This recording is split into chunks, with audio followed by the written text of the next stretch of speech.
Hello दोस्तों, आज हम लोग जो है इंडियन पॉलिटी के नए चैप्टर अगले चैप्टर जो है नागरिकता सिटीजनशिप का जो है अध्ययन करेंगे। ये हमारा इंडियन पॉलिटी का छठा लेक्चर है। तो नागरिकता के बारे में जो है सबसे पहले ये जो है बहुत ऐसा चैप्टर है, काफ़ी कॉम्प्लिकेटेड और क्लिष्ट है, तो उसको जो है हम लोग कुछ पार्ट्स में पढ़ने का कोशिश करेंगे। सबसे पहला हम ये देखेंगे कि नागरिकता आखिर होती क्या है, नागरिकता किसे कहते हैं। मान लो कोई व्यक्ति है, आप उसको कैसे पहचानेंगे वो नागरिक है। वो पहली बात तो कोई भी व्यक्ति दो हो सकता है, या तो विदेशी है या तो नागरिक है।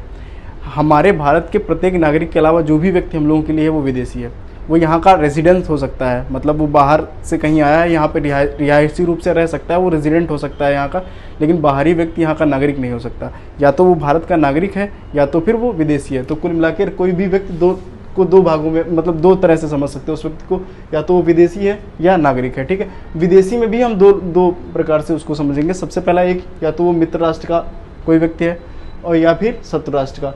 मित्र राष्ट्र और शत्रु राष्ट्र में बेसिक अंतर सकता है। अब हम लोग करेंगे भारत के नागरिक के बारे में। भारत के नागरिक को कैसे पहचानेंगे कि ये भारत का नागरिक है। पहली बात तो हम इससे पहचानेंगे कि कुछ मौलिक अधिकार सिर्फ भारतीय नागरिकों को प्राप्त है। सारे मौलिक अधिकार हमारे कहाँ से हैं? 12 से लेके अनुच्छेद 36 तक है। अनुच्छेद 12 से लेके 36 तक, उनमें से कुछ जो अनुच्छेद हैं वो सिर्फ भारतीय नागरिकों को प्राप्त हैं। तो हम उससे जो है सबसे पहला अंतर क्रिएट करेंगे कि ये भारतीय नागरिक है। तो कौन कौन से अनुच्छेद हैं? अनुच्छेद 15, ठीक है, अनुच्छेद 16, अनुच्छेद 19, अनुच्छेद 29 और अनुच्छेद 30। ये जो है ये सिर्फ भारतीय नागरिकों के। इसके अलावा 14 मतलब 12 से लेके और 36 तक ये वो जो हैं बचे वाले, मतलब इन मौलिक अधिकारों को छोड़कर वो सारे जो अधिकार हैं वो इन लोगों को भी, विदेशियों को भी भारत में प्राप्त होते हैं अगर वो आएँ। ठीक है ना। तो हम सबसे पहले देखेंगे अनुच्छेद 15 में ऐसा क्या है। अनुच्छेद 15 जो है वो इस बात को डिफाइन करता है कि जो धर्म, जाति, लिंग और उस विश्वास और जो उपासना के आधार पर उससे जो है उसको जो है क्या नहीं किया जा सकता है, उसको उससे जो है विभेद नहीं किया जा सकता है, उसके साथ डिस्क्रिमिनेशन नहीं किया जा सकता है। तो सबसे पहला अनुच्छेद 15, तो ये जो है सिर्फ भारतीय नागरिकों को प्राप्त है। दूसरा अनुच्छेद 16। अनुच्छेद 16 कहता है कि लोक नियोजन मतलब पब्लिक सर्विसेज या पब्लिक एम्प्लॉयमेंट में जो है अवसर की समानता होगी और उसको किस आधार पर नहीं विभेद मतलब डिस्क्रिमिनेट किया जा सकता है, वही धर्म, मूल वंश, जाति इत्यादि के आधार पर। ठीक है। उसके बाद अनुच्छेद 19। अनुच्छेद 19 क्या कहता है? अभिव्यक्ति की आज़ादी, अभिव्यक्ति स्वतंत्रता जो है, राइट टू स्पीच जो है वो सिर्फ भारतीय नागरिकों को प्राप्त है। भारत में अभिव्यक्ति की आज़ादी भारत के नागरिकों को भी प्राप्त है। और बाकी जो दो हमारे कल्चरल राइट्स आते हैं, अनुच्छेद 29 और अनुच्छेद 30, वो जो है सिर्फ भारतीय नागरिकों को प्राप्त है। तो हम लोग ये देख रहे हैं कि भारतीय नागरिकों की पहली पहचान क्या है कि उसको ये जो है ये भारतीय मौलिक अधिकार जो विदेशियों को नहीं प्राप्त हैं वो प्राप्त हैं, विदेशियों के प्राप्त हैं वो तो प्राप्त हैं ही, उसके अलावा ये 5 हैं, इससे हम लोग अंदाज़ा लगाएंगे ये सिर्फ भारतीयों को प्राप्त है। ठीक है। उसके बाद जो दूसरा है पॉइंट, ये हम देखेंगे कि उसको भारत में मतदान देने का अधिकार होता है, तो वो भारतीय नागरिक है जिसको भारतीय नागरिकों को मतदान देने का अधिकार है। तीसरा, सार्वजनिक पदों पर चुने जाने का अधिकार सिर्फ भारतीय नागरिकों को। सार्वजनिक पद जैसे वो राष्ट्रपति है, वो प्रधानमंत्री हो सकता है, वो मुख्य न्यायाधीश हो सकता है, वो ठीक है, ऐसे सारे जो सार्वजनिक पदों से संबंधित हैं उस पर जो है वो चुने जाने का अधिकारी होता है। उसके बाद अगला हम इसके क्या देखेंगे, एक और आखिरी पॉइंट ये है कि वो राष्ट्र के प्रति उसको कर्तव्यों का निर्वहन करना होगा, तो वो भारत का नागरिक माना जाएगा। तो हम इस तरह से देखते हैं कि ये जो है ये 4-5 पॉइंट जो निर्धारित करते हैं कि कौन भारत का नागरिक होगा।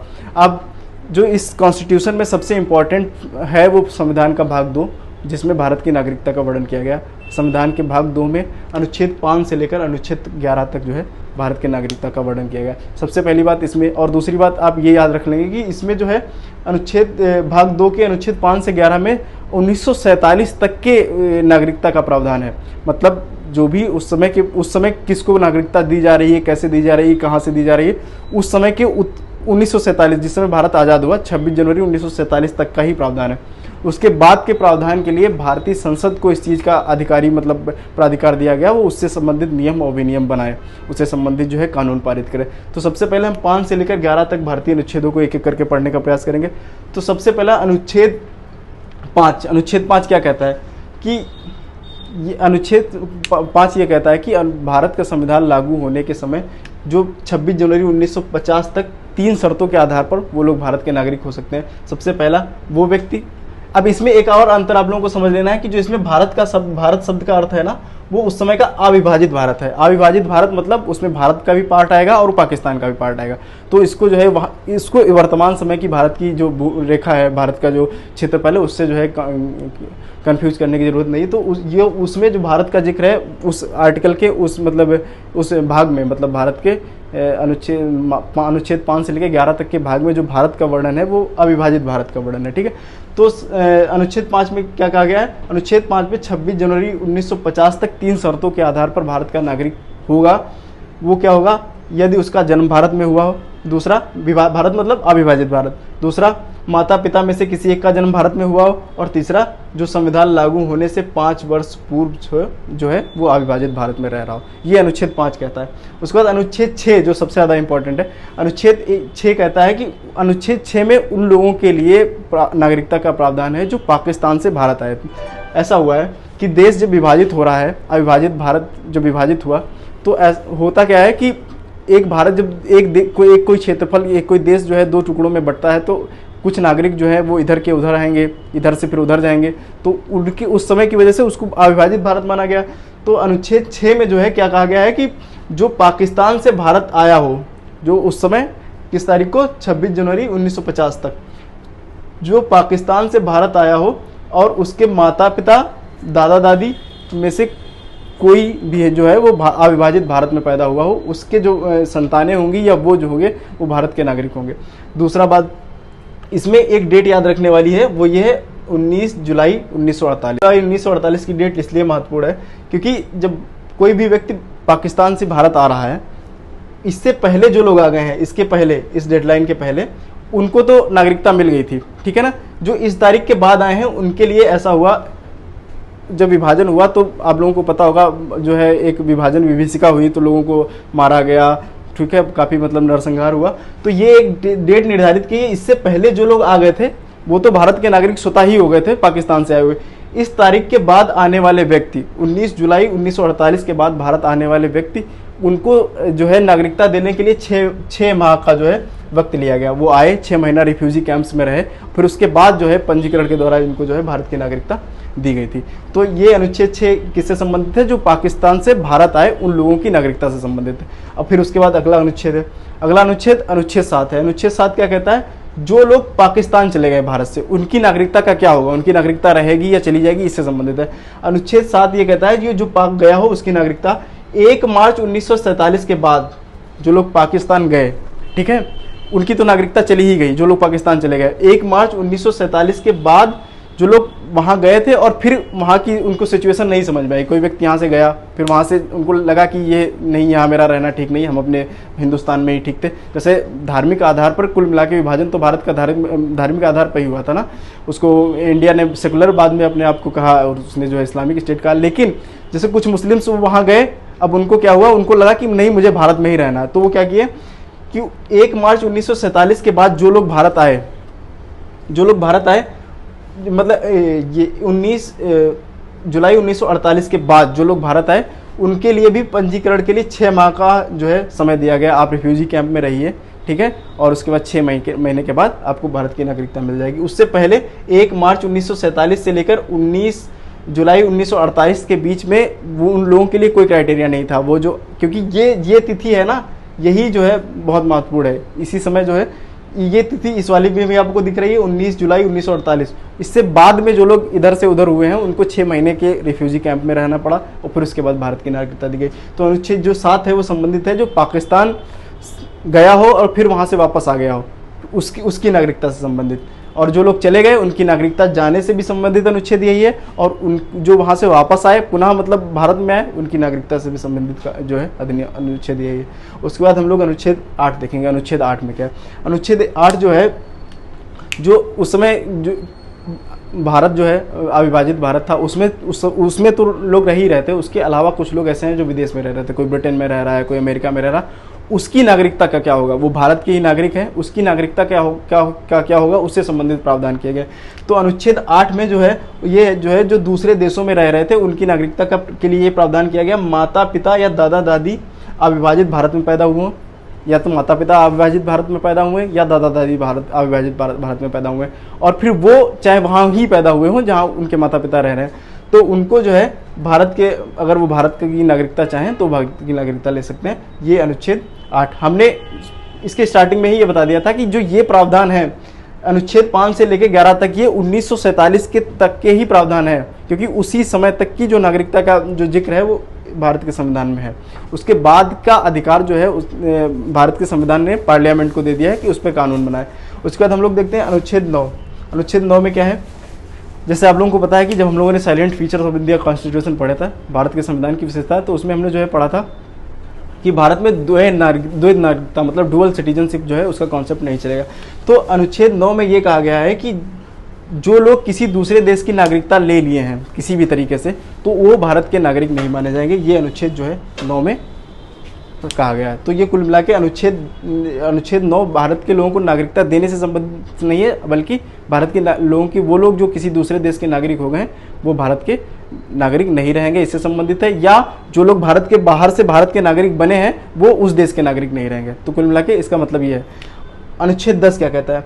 अनुच्छेद 10 जो है इस संबंध में प्रावधान करता है कि कब तक आप भारत के नागरिक बने रह सकेंगे। मतलब कब तक का मतलब इस सेंस में है कि जैसे मान लो कोई व्यक्ति जो है कुछ देश विरोधी गतिविधियां करता है तो उसकी नागरिकता छीनी जा सकती है। इससे संबंधित प्रावधान है कि तुम्हारी नागरिकता बनी रहेगी यदि आप क्या करेंगे, यदि आप भारत की संवैधानिक राष्ट्र के प्रति कर्तव्यों का निर्वहन करेंगे, भारत की नागरिकता के जो भी मानक मूल्यन है उसको आप जो है फॉलो करेंगे। अगर नहीं फॉलो करेंगे तो कुछ ऐसा कर देंगे जिससे जो है भारत की एकता अखंडता को जो है नुकसान पहुँचे, तो उस समय जो है संसद जो है अपने कानून के अनुसार, जो उस समय का उपलब्ध कानून होगा उसके अनुसार भारत की मतलब उस नागरिक की नागरिकता जो है छीन सकता है। तो अनुच्छेद 10 जो है वो नागरिकता बने रहने का प्रोविजन है कि कब तक आपकी नागरिकता बन नहीं रह सकती है, उससे संबंधित है। उसके बाद अनुच्छेद 11 क्या है? अनुच्छेद 11 है, अनुच्छेद 11 में इसका प्रावधान किया गया है कि नागरिकता से संबंधित उस तिथि के बाद 1947 के बाद नागरिकता से संबंधित जो भी कानून है उनको बनाने की शक्ति जो है वो संसद को दी गई है। नागरिकता संबंधी कानून बनाने की तथा उसमें संशोधन करने की जो शक्ति है वो किसको दी गई है? वो दी गई है पार्लियामेंट को। तो ये हमने क्या देख लिया? हमने अनुच्छेद 1(5) से लेके अनुच्छेद 11 तक के जो संवैधानिक प्रावधान है वो देख लिए। अब हम लोग इसके आगे की यात्रा करेंगे। अब इसके आगे की यात्रा क्या है, मतलब उसके बाद कौन लोग नागरिक बन सकते हैं, किन की नागरिकता जा सकती है, इसका जो प्रावधान किया गया है। अनुच्छेद 11 की जो शक्ति थी वो पार्लियामेंट को दी गई थी। आप क्या करेंगे? आप कानून बनाएंगे कि किस नागरिकता के संबंधित प्रावधान क्या होंगे। तो सबसे पहला जो है नागरिकता अधिनियम भारत में जो आया, तो जिसके अनुसार आज भी कार्य होता है, वो नागरिकता अधिनियम 1955 है। सबसे इंपॉर्टेंट बात है। दूसरी बात है, इसको हम लोग पढ़ने के लिए पहली बात तो जो इससे संबंधित प्रावधान है वो संविधान में नहीं है, ये अपने आप में एक अलग कानून है। इसका आधार है भारत का अनुच्छेद 11। भारत का अनुच्छेद 11 क्या कहता है कि नागरिकता संबंधी कानून बनाने की शक्ति भारत की संसद को होगी। तो भारत की संसद ने फिर इस शक्ति का उपयोग करते हुए 1955 में क्या बनाया? नागरिकता अधिनियम 1955 बनाया। नागरिकता अधिनियम 1955 में समय के साथ संशोधन हुए हैं। 1955 के बाद 1957 में संशोधन हुआ, 1985 में संशोधन हुआ, 1992 में संशोधन हुआ, 2003 में हुआ संशोधन हुआ, 1985 में संशोधन हुआ, 1992 में संशोधन हुआ, 2003 में हुआ, 2005 में हुआ, 2015 में हुआ, 2019 में हुआ। तो इसमें जो जो संशोधन इंपॉर्टेंट हैं, जो जो क्वेश्चन में आए हुए हैं, हम लोग जो है उसके बारे में अध्ययन करेंगे। तो सबसे पहला तो ये एक इसके साथ में आप लोगों को याद रख लेना है कि एक ये क्वेश्चन कई बार पूछा गया, इसको हमने अलग से नोट में लिख दिया कि राष्ट्रमंडल संबंधी नागरिकता जो है उसको खत्म करने का प्रावधान जो 2003 में संशोधन किया गया, किसमें? नागरिकता अधिनियम 1955 में है, उसमें उसका प्रावधान कर दिया। अब हम लोग ये देखते हैं कि नागरिकता अधिनियम 1955 के आधार पर कैसे कैसे नागरिकता प्राप्त की जा सकती है। इसके अलावा जब हम इसको पढ़ रहे होंगे तो हम अलग अलग डेट बनाएंगे। अलग अलग डेट इस बात को इंगित करती हैं जो बीच में संवैधानिक संशोधन होते रहे हैं उनके आधार पर जो है प्रक्रिया बीच बीच में बदलती रही है। तो आप लोगों को उस पर भी ध्यान देने की जरूरत है। सबसे पहला नागरिकता अर्जित करने के जो 5 प्रकार हैं उनमें सबसे पहला प्रकार है जन्म से। कोई भी व्यक्ति जन्म से भारत का नागरिक होता है। भारत में अत्यधिक लोग, आप लोग भी, जो आपके नागरिक होने की जो प्रक्रिया है वो आप जन्म से भारत के नागरिक हैं। तो जन्म से भारत के नागरिक होने के लिए भी उसमें क्या प्रोविजन थे? जन्म से कोई व्यक्ति नागरिक हो सकता है 1 जुलाई 1987 तक। कब से? 1947 से लेकर 1 जुलाई 1947 तक यह शर्त थी कि कोई भी भारत में जन्मा व्यक्ति, मतलब कोई भी XYZ कोई भी भारत में जन्मा व्यक्ति उसके माता पिता भारत के निवासी हैं नहीं हैं, भारत के नागरिक हैं नहीं है, वो भारत में जन्मा हुआ है तो उसके बच्चे क्या होंगे, भारत के नागरिक होंगे। ठीक है ना। अब सरकार को ये लूप होल समझ में आया। 1 जुलाई 1900 जो भी ये परिवर्तन हो रहे हैं, संशोधन क्यों होते हैं? संशोधन तब होते हैं किसी संविधान में जब वो उस समय संविधान की प्रक्रिया या तो अनुरूप नहीं होती है, या तो कुछ नुकसान कर रही होती है, या कोई लूप होल होता है, या उसमें कमी होती है, तभी तो संशोधन होता है। तो हम लोग क्या देखेंगे 1947 से लेके 1 जुलाई 1987 तक क्या था, कोई भारत में जन्मा कोई भी व्यक्ति भारत का नागरिक हो सकता है जन्म से भारत में। ठीक है ना। उसके बाद अगली शर्त 1987 के बाद क्या जोड़ी गई, 1987 के बाद 1 जुलाई 1987 के बाद एक शर्त ये जोड़ी गई, जन्म से जो नागरिकता अर्जन का अधिकार था उसमें ये शर्त जोड़ी गई, माता पिता में से कोई एक व्यक्ति, माता या पिता में से कोई एक व्यक्ति जो है भारत का निवासी होना चाहिए, भारत का नागरिक होना चाहिए, निवासी नहीं नागरिक। तो माता पिता में से कोई एक व्यक्ति भारत का नागरिक होगा, 1 जुलाई 1987 के बाद की शर्त है, उसके पहले तो वैसे भी हो जाता था, तो ही उसके बच्चे को जो है नागरिकता दी जाएगी। उसके बाद 3 दिसंबर 1904 को सरकार ने कुछ और सोचा, जो ये 2004 वाला संशोधन है, 2003 वाला, तो उसमें क्या किया, उसमें ये शर्त जोड़ी। अब इसका लूप होल का फायदा लोग कैसे उठा रहे हैं, माता पिता में से कोई एक भारत का नागरिक हो, और वैसा होता था कोई अवैध प्रवासी आ जाए किसी दूसरे देश से, और उसके साथ किसी भारत की स्त्री या भारत के पुरुष के साथ कोई विदेशी स्त्री या पुरुष जो अवैध नागरिक है उसके साथ संबंध बना कि कोई संतान हो वो भारत का नागरिक। तो उस लूप होल को दूर करने के लिए 3 दिसंबर 2004 को जो है ये शर्त रखी, उसमें जो है संशोधन किया गया कि एक भारत का नागरिक हो और दूसरा अवैध प्रवासी ना हो। ठीक है ना। तो जन्म से जो नागरिकता का अर्जन है उसमें ये आप लोगों को ये डेडलाइन, ये डेट्स एक बार दिमाग में बिठा लेनी है, और क्या शर्त है ये शर्त आप लोगों को देख लेनी है। उसके बाद जो दूसरा प्रोविज़न क्या है, वंश के आधार पर नागरिकता। जो लोग भारत में जन्म लिए हैं, जन्म से नागरिक हो गए। जो लोग भारत में जन्म नहीं लिए हैं लेकिन वो उनका कोई पूर्वज, कोई वंश, कोई मतलब दादा दादी बाबा परबाबा कोई भी जो है वो भारत में रहा हो, भारत का नागरिक रहा हो, ये प्रावधान उन लोगों के लिए। तो ये क्या कहता है कि 26 जनवरी 1950 से लेके 10 दिसंबर 1992 तक, 26 जनवरी 1950 से लेके 10 दिसंबर 1992 तक वंश के आधार पर यदि माता पिता में से कोई भी भारत का नागरिक है, या 26 जनवरी 1950 से लेके 10 दिसंबर 1992 तक वंश परंपरा के आधार पर सिर्फ तभी जो है उसको भारत की नागरिकता दी जाती थी यदि उसका पिता भारत का नागरिक है। आप लोग समझिएगा कि सिर्फ इस समय तक जो शर्त थी वो पिता के नागरिक होने की शर्त थी। ठीक है ना। अब हुआ क्या, 10 दिसंबर 1992 को सरकार को ऐसा लगा कि सिर्फ पिता ही क्यों, मतलब एक वो सोच है ना कि समय के साथ चेंजेस होते हैं तो महिलाओं को भी उनके साथ इतना जो है वो कैसे हो सकता है। तो 10 दिसंबर 1992 को जो इसमें संशोधन किया गया, ये 92 वाले संशोधन के हिसाब से 10 दिसंबर 1992 को इसमें जो संशोधन किया उसके माता पिता में से कोई एक भारत का नागरिक हो। अब जो सिर्फ पिता की शर्त थी उसको बदल के कर दिया गया माता पिता में से कोई एक भारत का नागरिक हो।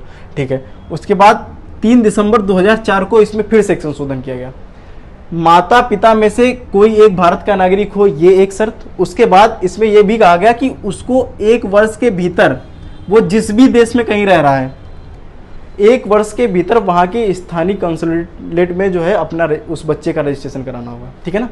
तो वंश परंपरा के आधार पर जो भी नागरिकता में है वो ये है, उसमें ये चेंजेस किए गए हैं। ये डेट्स आपको ध्यान रखनी है, 1950 से लेकर 1992 तक कैसे वंश परंपरा के आधार पर अगर पिता ही उसका जो है भारत का वंशज है। 10 दिसंबर 1992 तक ये क्या दिया गया था, माता पिता में से कोई एक भारत का नागरिक होना चाहिए। 3 दिसंबर 2004 को उसमें एक और शर्त जोड़ी गई, उसमें जोड़ा गया कि माता पिता में से कोई एक भारत नागरिक होने के साथ उसे 1 वर्ष के भीतर वहाँ की स्थानीय काउंसिलेट में जो है रजिस्ट्रेशन कराना होगा। चलो उसके बाद जो अगला प्रावधान है नागरिकता प्राप्त करने का वो पंजीकरण है, रजिस्ट्रेशन द्वारा। अब कोई व्यक्ति जो भारत का नागरिक नहीं है, मतलब भारत में जन्म नहीं लिया है, वंश परंपरा से संबंधित कोई नहीं है, लेकिन फिर भी उसको भारत का नागरिक होना है, तो भारत का नागरिक कैसे हो सकता है, वो पंजीकरण के द्वारा हो सकता है, रजिस्ट्रेशन के द्वारा। रजिस्ट्रेशन के द्वारा कैसे, भारतीय मूल का नागरिक हो और वो 7 वर्ष से पूर्व भारत में रह रहा हो, 7 वर्ष पूर्व से भारत में रह रहा हो, तो पंजीकरण करा सकता है भारत में नागरिक बनने का। भारतीय व्यक्ति से विवाह करने के बाद दूसरी शर्त, एक तो ये प्रोविज़न हो गया कि भारत का जो है इंडियन ओरिजिन का व्यक्ति है, भारत में रह रहा है, तो 7 वर्ष मिनिमम रहने की उसकी क्राइटेरिया है, 7 वर्ष से भारत में रह रहा है, नागरिकता मिलेगी। दूसरा, भारतीय व्यक्ति से शादी करे, मतलब भारतीय महिला हो, मतलब विदेशी महिला हो तो भारतीय पुरुष से, विदेशी पुरुष हो तो भारतीय महिला से शादी करे, और उसके बाद 7 वर्ष की जो है लिमिट है, उसके 7 वर्ष पहले से वो भारत में रह रहा हो तब उसको भारत की नागरिकता मिल जाएगी। और अगला पॉइंट इसमें जो अगली शर्त क्या है, भारत की नागरिकता मिल जाएगी। और अगला पॉइंट इसमें जो अगली शर्त क्या है, भारत के नागरिक के नाबालिग बच्चे जो है वो पंजीकरण द्वारा भारत के नागरिक बन सकते हैं। अब अगला जो चौथा पॉइंट है वो प्राकृतिक रूप से नागरिकता कैसे भारत में मिल सकती है। प्राकृतिक रूप से नागरिकता ऐसे, इसमें भी कुछ शर्त है। प्राकृतिक रूप से नागरिकता उन्हीं लोगों को दी जाएगी, उन्हीं देशों के नागरिकों को दी जाएगी जिन देशों में इस चीज़ का प्रावधान है कि वो भारत के लोगों को नागरिकता देते हों। मतलब कि कोई ऐसा देश जहां भारत के लोगों को नागरिकता देने का प्रावधान नहीं है, उन्हें भारत में नागरिकता नहीं दी जाएगी प्राकृतिक रूप से। दूसरी शर्त क्या है, अवैध घुसपैठिया ना हो। और तीसरा इसमें क्या है, उसका कैरेक्टर देखा जाए, कैरेक्टर अच्छा हो। और 8वीं अनुसूची, ये बहुत इंपॉर्टेंट, 8वीं अनुसूची में से कोई एक भाषा आती हो। ये 4 शर्त पूरी होने के बाद, इन 4 शर्त पूरी होने के बाद क्या, उसको कम से कम 14 वर्ष में से 11 वर्ष पिछले, मतलब आज अगर उसको अपना पंजीकरण कराना है यहाँ की नागरिकता लेना, इसके 14 वर्ष में से पिछले उस 14 वर्ष के टाइम फेज में वो 11 वर्ष भारत में रहा हो, कुल 14 वर्ष से 11 रहा हो। और इसके अलावा अंतिम शर्त क्या है कि अंतिम 1 वर्ष में वो भारत से बाहर ही न गया हो। मतलब समझो कि अगर ये 0 से टाइम है और ये 14, ठीक है ना, इसमें से ये 12 वर्ष भारत में रहा हो, और ये जो अंतिम 1 साल है ना, इसमें 1 साल में भारत से बाहर ही ना गया हो वो व्यक्ति, तो ये जो है उसके प्राकृतिक रूप से जो नागरिकता लेने की शर्त है। इसमें एक अमेंडमेंट जो किया गया वो 2019 में किया गया, जिसको CAA बोलते हैं। 2019 में जो अमेंडमेंट कुछ खास नहीं किया गया, अमेंडमेंट उसमें बस ये किया गया था जो 14 वर्ष की सीमा है, 14 वर्ष की सीमा को घटा के 5 वर्ष कर दिया गया। और आसपास के हमारे जो 5 देश हैं, जिसमें जो है पाकिस्तान, अफगानिस्तान, बांग्लादेश, श्रीलंका, इनसे आने वाले जो है 5 कम्युनिटी के लोग, बौद्ध, जैन, हिंदू, पारसी और सिख, इनको भारत में अगर आना है तो इनको भारत में जो 14 साल की जो लिमिट होती थी इसको घटा के 5 साल कर दिया गया। और जो है CAA 2019 में कोई खास बदलाव नहीं किया गया। तो आप लोगों को ये याद रखना, जो 19 में संशोधन हुआ है वो यही है कि इन 5 देशों से वो 5 माइनॉरिटी कम्युनिटीज़ जो वहाँ रहती हैं, वहाँ की माइनॉरिटीज़ वो भारत में आकर नागरिकता ले सकती हैं 5 वर्ष के जो है 5 वर्ष के फेज भारत रहने के बाद यहाँ पंजीकरण द्वारा जो है प्राकृतिक रूप से नागरिकता ले सकती हैं। तो हमने ये 4 पॉइंट पढ़ लिए। जो अंतिम है वो क्षेत्र समष्टि द्वारा, मतलब भारत ने किसी क्षेत्र को विजिट किया, आगे भविष्य में कोई भी क्षेत्र अगर भारत ने अपने देश में सम्मिलित किया तो वहाँ के नागरिक स्वतः ही भारत के नागरिक हो जाएंगे। तो भारत में नागरिकता प्राप्त करने के जो है ये 5 प्रकार हैं, ठीक है। हम इसके बाद ये देखेंगे कि भारत में नागरिकता कैसे जाती है, और उसके बाद जो डिफरेंट 3 कार्ड है, NRI, ठीक है, OCI कार्ड धारक, और इन कार्ड धारकों में क्या डिफरेंस है, किसको। नागरिकता अर्जन के अलावा हम लोग अगला देखते हैं कि नागरिकता जाने संबंधी क्या प्रावधान है, क्या होगा कि नागरिकता वो उसकी जो है भारत की नागरिकता नहीं रहेगी। सबसे पहला तो वो अगर कोई व्यक्ति स्वैच्छिक रूप से भारत की नागरिकता त्याग कर दे, स्वाभाविक सी बात है कि उसकी नागरिकता जो है चली जाएगी। स्वैच्छिक रूप से भारत की नागरिकता त्याग रहा है तो उसमें क्या सोचना है। दूसरा है बर्खास्तगी के आधार। सरकार बर्खास्त क्यों करेगी, किसी की नागरिकता अगर सरकार बर्खास्त कर देती है तो बर्खास्त क्यों करेगी कि यदि उसने किसी अन्य देश की नागरिकता ले ली हो तो भारत का नागरिक नहीं रहेगा, क्योंकि वो भारत सरकार उसकी नागरिकता बर्खास्त करेगी। तीसरा जो एक पॉइंट है, वंचित करने का अधिकार, मतलब भारत की सरकार को, भारत के कानून को किसी भी व्यक्ति को नागरिकता से वंचित करने का आधार है, मतलब वंचित करने का अधिकार है निम्न आधारों पर। आधार क्या है, अगर किसी व्यक्ति ने फर्जी तरीके से भारत की नागरिकता जो है वो हासिल कर ली तो उसको जो है भारत के जो कानून है के माध्यम से सरकार जो है उसकी नागरिकता को समाप्त कर सकती है। दूसरा, कोई भी व्यक्ति संविधान का, भारतीय संविधान का अनादर कर देता है तो भी उसकी जो है नागरिकता छीनी जा सकती है। उसके बाद, शत्रु राष्ट्र से कोई ऐसी विशेष परिस्थिति में जब युद्ध हो रहा हो किसी अन्य देश के साथ, तो उस किसी शत्रु देश के साथ जो है अगर आपके संबंध हैं तो आप जो है आपकी नागरिकता जो है जा सकती है। और जो अंतिम पॉइंट है कि नागरिक को जो भी नागरिक सामान्य रूप से भारतीय नागरिक है वो विदेश में रह रहा है, भारत से बाहर विदेश में रह रहा है, 7 वर्ष में उसको एक बार एटलीस्ट भारत में आना है। 7 वर्ष अगर वो भारत नहीं आ रहा है और बिना किसी कारण दिए तो उसकी नागरिकता जो है छीनी जा सकती है। इसके अलावा जो सबसे ज़्यादा कन्फ्यूज़न होता है, जो इस समय क्वेश्चंस आ रहे हैं, वो आ रहे हैं कि डिफरेंट जो कार्ड धारक होते हैं उनमें क्या डिफरेंस है। सब लोग जो है NRI, PIO और जो है OCI को जो है सब लोग विदेशी या इंडियन ओरिजिन जो है इसमें कंफ्यूज रहते हैं। तो इससे संबंधित जो क्वेश्चन आते हैं वो ये आते हैं कि किसके पास भारतीय पासपोर्ट होता है, किसके पास विदेशी पासपोर्ट होता है, किसको क्या लाभ दिए जाते हैं, किसको क्या लाभ नहीं दिए जाते हैं, जो है ये सब जो है इससे संबंधित क्वेश्चन आते हैं। तो हम सबसे पहले देखते हैं कि जो 3 प्रकार के कार्ड धारक भारत में है। एक है NRI, अप्रवासी भारतीय इसको कहते हैं। दूसरा है भारतीय मूल के व्यक्ति, मतलब इसको बोलते हैं पीपल ऑफ इंडियन ओरिजिन, मतलब भारतीय मूल के व्यक्ति। और तीसरा जो है ओवरसीज सिटीजन ऑफ इंडिया, मतलब कि विदेशी भारतीय नागरिक। ये 3 प्रकार के जो है कार्ड होल्डर होते हैं। तो सबसे पहले ये कौन होते हैं, जो इनका कंपैरिजन है वो डिफरेंट 4-5 पॉइंट्स के माध्यम से हम लोग करेंगे, जिससे संबंधित क्वेश्चन फंस जाता है। तो ये कौन होते हैं, तो सबसे पहले जो NRIs होते हैं वो भारतीय नागरिक होते हैं और इनके पास भारतीय पासपोर्ट होता है। ये कुल मिला के भारतीय नागरिक हैं, भारतीय पासपोर्ट रखते हैं, ये विदेश में कोई कार्य कर रहे हैं, ठीक है ना, किसी नौकरी के उद्देश्य से किसी तरीके से वहाँ जो है रह रहे हैं, वो होते हैं अप्रवासी भारतीय। तो इनके पास सबसे अच्छा पहला पॉइंट है कि ये भारतीय नागरिक हैं और इनके पास भारतीय पासपोर्ट है। जो public of Indian origin, people of Indian origin होते हैं, PIO, ये कार्ड धारक, ये भारत में इनके कोई पूर्वज रहे होते हैं, लेकिन जो है ये अब विदेशी नागरिक हो गए हैं और इनके पास विदेशी पासपोर्ट है, ठीक है ना। ये ओवरसीज सिटीजन ऑफ इंडिया, मतलब विदेशी भारतीय नागरिक, ये विदेशी नागरिक होते हैं। जैसे मतलब 1955 की उसके आधार पर जो नागरिकता अधिनियम 1955 है, ये दोनों जो है ये विदेशी नागरिक हैं। और ये NRI, ये भारतीय नागरिक है, इसके पास भारतीय पासपोर्ट होता है, इन दोनों के पास विदेशी पासपोर्ट होता है, ठीक है। दूसरा, इन कार्ड्स की प्राप्ति कैसे होती है, सबकी तरह सबको जो है ऑनलाइन आवेदन के द्वारा उसकी प्रक्रिया है, जो है उनको इसको लाभ क्या होते हैं ये पूछा जाता है। मतलब इस कार्ड के क्या लाभ है, इस कार्ड के क्या लाभ है, इस कार्ड के क्या लाभ है। इस कार्ड का लाभ है कि सभी वो लाभ इसको प्राप्त होते हैं जो भारतीय नागरिकों को प्राप्त है। इसको कोई विशेष लाभ प्राप्त नहीं होता है। इसको आजीवन वीजा का एक लाभ जो है वो किसको प्राप्त होता है, ओवरसीज सिटीजन ऑफ इंडिया। इसको जो वीज़ा होता है वो आजीवन होता है, इसको बार बार अपना नया वीज़ा नहीं लेना पड़ता, जो है बार बार रिन्यू नहीं करना पड़ता है, ठीक है। तो ये है, इसको आजीवन वीज़ा होता है, इसको जो है कोई विशेष लाभ नहीं होता है। इसके बारे में आप लोगों को याद रखना है कि सभी जो भारतीय नागरिक को जो अधिकार प्राप्त है वो इसको अधिकार प्राप्त होंगे।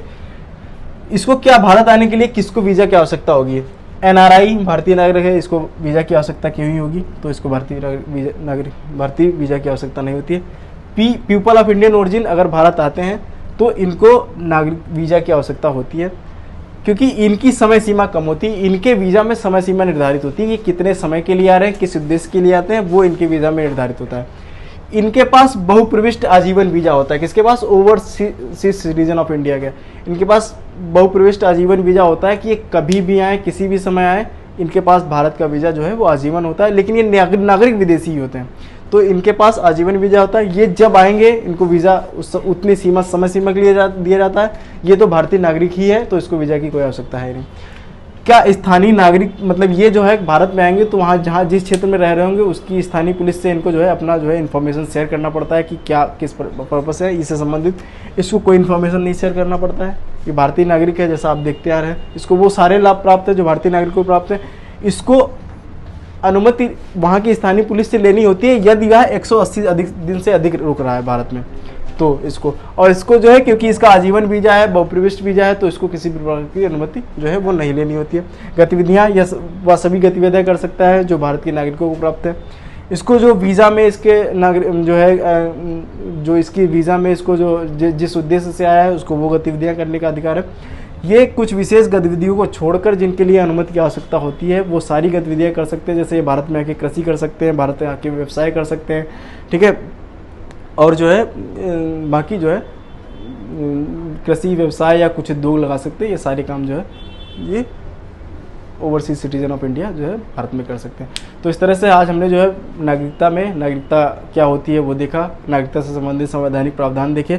उसके बाद हमने देखा कि नागरिकता प्राप्त करने का भारतीय नागरिकता अधिनियम 1955 उसमें क्या क्या जो है प्रोविजंस है वो प्रोविजंस देखे। प्रोविजंस के बाद हमने क्या देखा कि नागरिकता कैसे जा सकती है, नागरिकता के जाने का जो वो क्राइटेरिया है वो देखा, और जो डिफरेंट कार्डधारक हैं उनके क्या सुविधाएं हैं, उनको कैसे प्राप्त होती है, मतलब वो कार्ड कैसे प्राप्त होता है उनके लिए क्या, किसके पास विदेशी पासपोर्ट है, किसके पास भारतीय पासपोर्ट है, किसको वीज़ा की आवश्यकता होती है, किसको नहीं हो सकती है।